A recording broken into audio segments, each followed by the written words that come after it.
Buenas tardes, mi nombre es Noelia Soto y en esta presentación hablaré sobre las acciones articulares desaconsejadas y sus alternativas de trabajo. Bueno, primero que nada hablaré de la articulación desaconsejada. Se define como aquel movimiento entre palancas óseas que produce un daño sobre cualquier estructura anátomo funcional. Te presentaré algunos ejercicios, posturas diarias de los 4 núcleos articulares y sus alternativas de trabajo. Es importante que la modificación de muchos de estos ejercicios tendrá un valor preventivo de indudable valor. Para evitar aquellos ejercicios desaconsejados hay que identificarlos previamente. Para lograrlo se debe tener un sólido conocimiento básico de los principios científicos fundamentales, lo cual permitirá determinar los pros y los contras de cada ejercicio. Bueno, primero vamos a hablar del núcleo columna cervical. La columna cervical es una zona sobresolicitada en las actividades de la vida diaria por las posiciones que suele adoptar la cabeza y por las repetidas solicitaciones mecánicas de flexión hacia adelante, lo que hace especialmente vulnerable a cualquier desequilibrio o sobreesfuerzo que se le aplique. Su correcta funcionalidad es vital para el ser humano, ya que es el eje donde se reciben una gran parte de movimientos naturales que permiten hablar de forma interactiva, contemplar un cuadro, seguir un partido, etc. Las acciones articulares desaconsejadas de la columna cervical son circunducción, hiperflexión e hiperextensión. Vamos a empezar con circunducción. La circunducción cervical se produce cuando se realiza en círculos con la cabeza de gran amplitud y es un movimiento que nace de la combinación de flexión, inclinación lateral, rotación e hiperextensión cervical.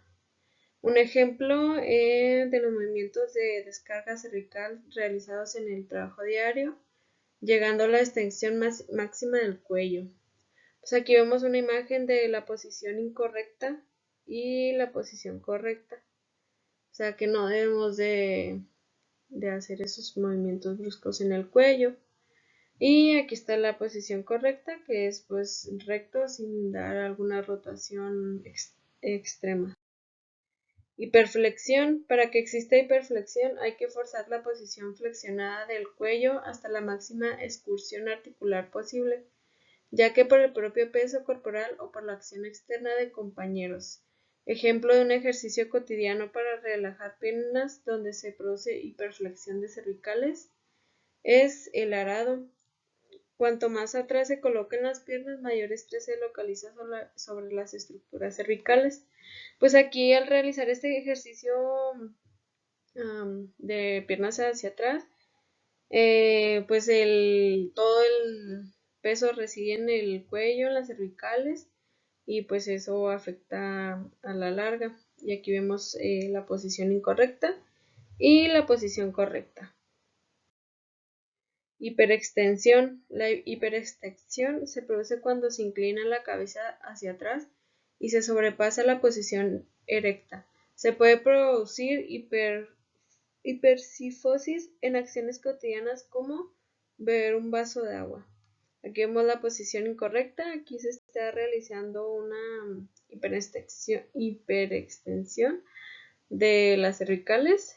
Y en la posición correcta, pues es normal, sin realizar la hiperextensión. Columna dorsal. Esta estructura es la región vertebral menos móvil. La articulación vertebral dorsal permite movimientos de inclinación, rotación, pero muy poca flexoextensión. La acción articular desaconsejada en la columna dorsal es hipersifosis mantenida.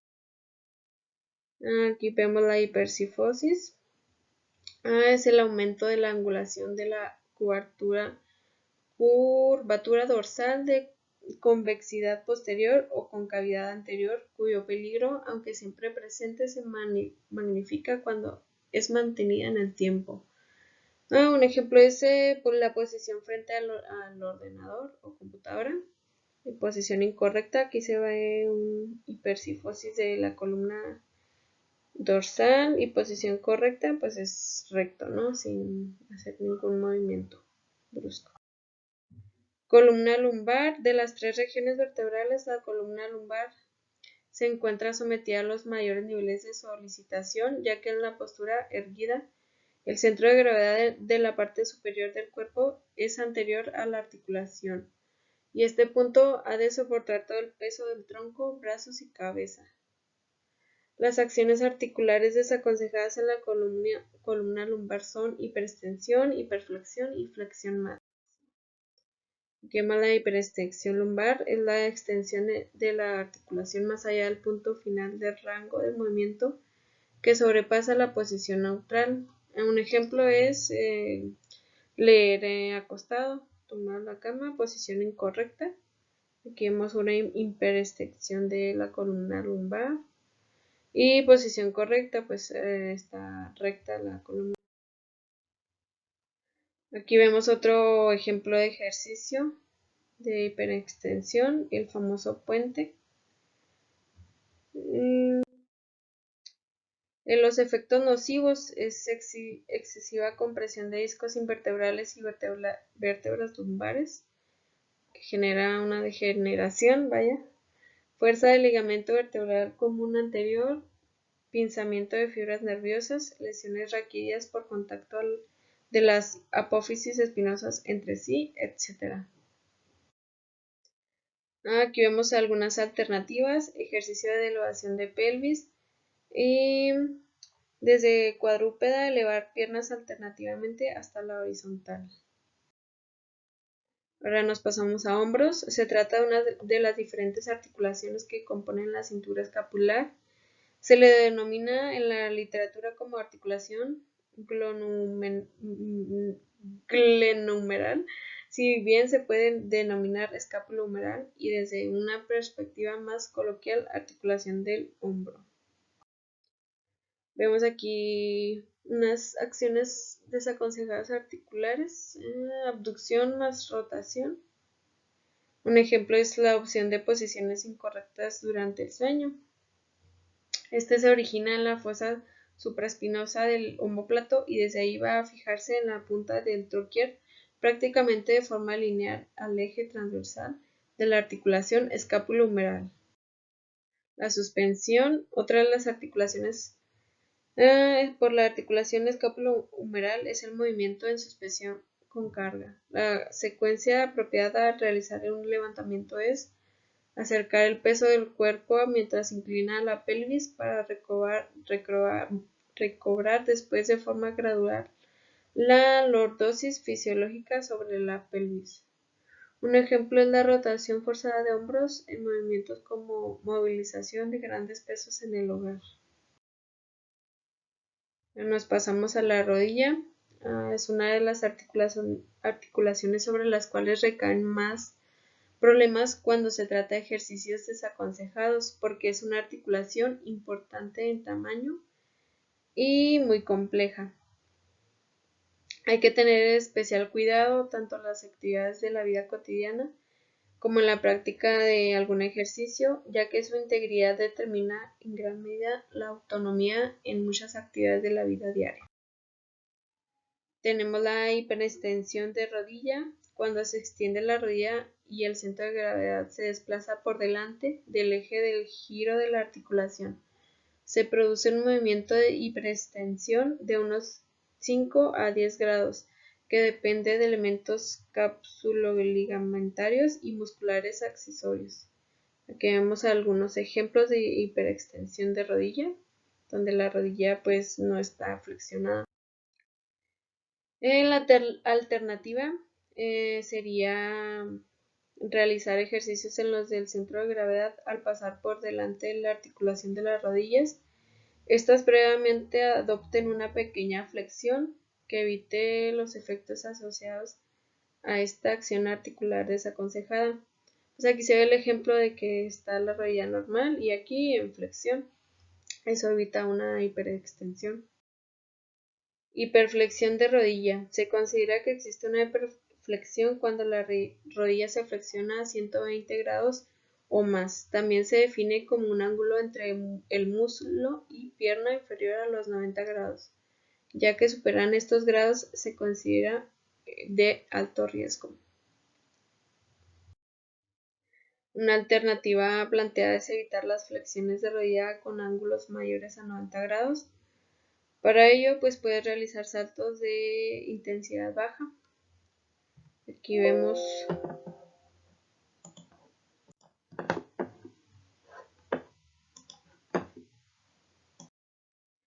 rotación de rodilla. Se presenta en casos concretos cuando se coloca la pierna en una posición flexionada donde la tibia tiende a rotar sobre el fémur. Por ejemplo, en esta fotografía observamos una fase de aquel ejercicio donde se colocan las rodillas juntas y flexionadas y se describen círculos en ellas. Este ejercicio es un típico ejemplo de rotación tipo 1. Y 2. Cuando estando con rodillas extendidas se realizan giros balísticos sobre el eje longitudinal del tronco. Aquí vemos los ejemplos claros de lo que no debemos de hacer. Y también las acciones de rotación forzada de rodillas deben evitarse por cuanto producen los siguientes efectos nocivos: deformación, laxitud, que es la que vemos en la imagen, tensión excesiva del ligamento lateral interno y cruzada anterior, etc. Una alternativa es pues básicamente flexionar las rodillas, la posición de piernas flexionadas hacia atrás, colocarla flexionada hacia adelante. Pasamos con lo que es abdomen. Es una importancia disminución, presiones sobre discos invertebrales, su fortalecimiento es necesario. El músculo recto abdominal junto con los oblicuos y el transverso forman el cinturón abdominal que de manera natural suele ser debilitada. Aquí están las acciones articulares desaconsejadas. La primera sería el sit-up, que es elevación o incorporación completa de tronco. Es un ejercicio que se prescribe muy universalmente, lo usan mucho, pero esto es erróneo porque es desaconsejado. Una alternativa del sit-up sería este ejercicio. El ejercicio se realiza desde el tendido de cúbito supino, en las rodillas de flexión a 90 grados y las plantas de los pies apoyadas en el suelo. Aquí en las imágenes se puede ver el ejercicio correcto. Flexión completa y rotación del tronco, que sería el twist. Es un ejercicio usualmente utilizado para el desarrollo de los músculos oblicuos. Desde la posición de cúbito supino, realiza una flexión completa del tronco con una rotación al final de esta. La alternativa es muy simple, basta con iniciar la rotación desde el primer instante, pero con un rango de movimiento corto, tanto de flexión como de rotación. Aquí vemos las imágenes de lo que sería la posición correcta. Otra alternativa es este ejercicio. Es muy efectivo para las cargas laterales del abdomen y pues es correcto a comparación al otro que vimos. Flexión del tronco y elevaciones de piernas en B. Este también es muy dañino, ya que somete una gran carga a la columna lumbar a causa de la palanca tan larga que suponen las piernas y el tronco elevado simultáneamente. Este ejercicio ejercita los flexores de cadera y no la musculatura abdominal que se contrae de forma isométrica. El ejercicio alternativo sería el mismo, bueno, es más bien correcto. Basta con realizar de forma simultánea una retroversión de la pelvis y un enrollamiento de tronco desde la posición de cúbito supino. Conclusiones, pues básicamente en cuanto a ejercicios desaconsejados, bajo este objetivo será conveniente conocer ciertos conceptos muy básicos respecto al movimiento y que debe enseñarse a nuestro alumnado docente Este objetivo lo podemos relacionar con el aprendizaje de posturas y ejercicios adecuados, valorando un trabajo apropiado de elasticidad, fortalecimiento muscular, así como la toma de conciencia corporal, tanto en situación estática como en dinámica, evitando esfuerzos y ejercicios inadecuados. Para el alumno no solo debe de conocer, sino adquirir la capacidad de posicionarse con autonomía a la hora de elegir sus tareas y ejercicios o establecer su adecuación al objetivo propuesto bajo un enfoque de salud.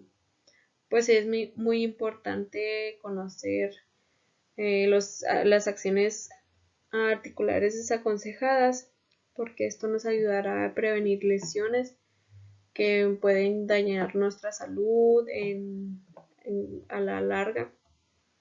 Y pues básicamente al evitar estas acciones pues tenemos una mejor calidad de vida. Y esto sería todo por mi parte.